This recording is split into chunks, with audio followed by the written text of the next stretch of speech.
ফজরের নামাজটা পড়ে এসে এক পাতা কোরআন তেলাওয়াত করেন। আচ্ছা, এক পাতাও না পারেন, অন্তত কুল হুয়াল্লাহটা পড়েন। অন্তত আল্লাহকে বলতে পারবেন, আল্লাহ আমি কোরআনটাকে স্পর্শ করার চেষ্টা করেছি, ভালো করে পড়তে জানি না, কিন্তু পড়ার চেষ্টাটা করেছি বানান করে হলেও। আর মনে রাখবেন, যেই ছাত্র চেষ্টা করে টিচার কখনো তাকে আঘাত করে না, বরং তার উপর আরো খুশি হয় যে আমার ছাত্র না পারলেও অন্তত কি করেছে, চেষ্টা করেছে। আল্লাহ পাক আমাদের সবাইকে চেষ্টাকারী বান্দা বানার তৌফিক দান করুন। আমার কথায় কি কেউ কোনো কষ্ট পাচ্ছেন? তাহলে এবার একটু খেয়াল করেন, জান্নাতে যেতে গেলে সওয়াবের দরকার, জাহান্নামে গুনার দরকার।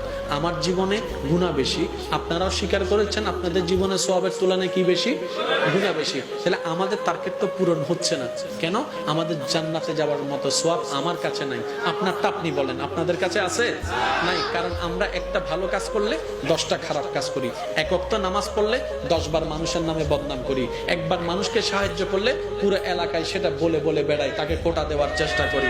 কোনোভাবে একটা বার গর্ত থেকে তুললে এই গর্ত থেকে তোলাটা আজীবন তাকে আমরা কথা শুনাইতেই থাকি, কোনো না কোনো ভাবে আকারে ইঙ্গিতে, এমনকি চোখে হলো মানুষকে একটু ডিমোটিভেট করার চেষ্টা করি, অপমান করার চেষ্টা করি। শেষ কথাটা যেটা বলার জন্য আমি আজকে এতটুকু পর্যন্ত আসছি, ওই রবকে খুশি করার 1000টা মাধ্যমের একটা অন্যতম মাধ্যমের নাম হচ্ছে ধৈর্য।